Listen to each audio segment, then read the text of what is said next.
I'll do my best to be half as good as that introduction. Well, when you get such a handsome introduction, you get kind of nervous because I'm just me, you know. So many things we could talk about. I know our time is limited. I know a bunch of you have to go to class at 11:10, is that right? So I'll try to move along quickly. And I will, for those that don't have to go to class, I will hang around for as long as anybody wants to afterwards. And if anybody wants me to sign their books or whatever, I get a big kick out of that myself. So you're doing me a favor when you ask me to sign my book, not the other way around.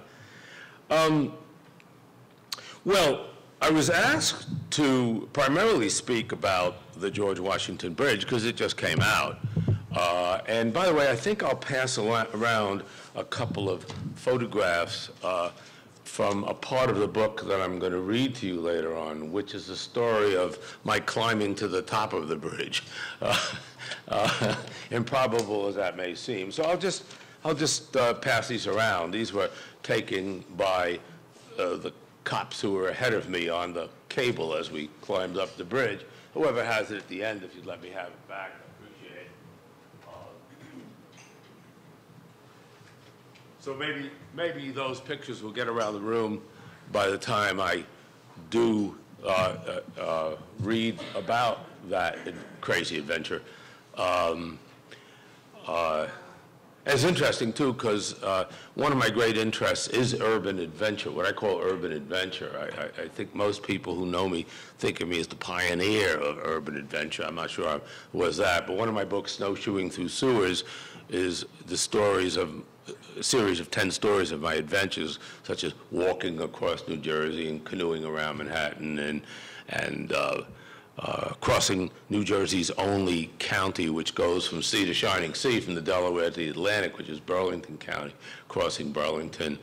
And then the thing I like best about the George Washington Bridge book is the adventure on it.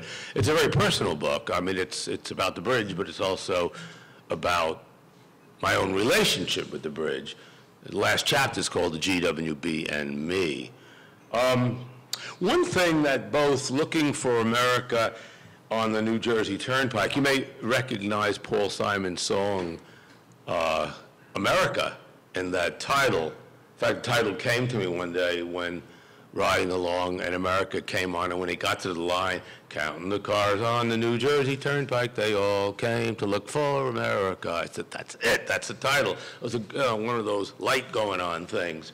It was perfect. So that's how it got to be called Looking for America on the New Jersey Turnpike, is that both of these books, Looking for America and New Jersey Turnpike, the George Washington Bridge, Poetry and Steel, are looking, really using the American Studies method of looking at a major artifact and kind of teasing its cultural meanings out of it. What do these artifacts tell us about ourselves, the American character, which is always the holy grail of American studies, what makes us tick, what makes us different.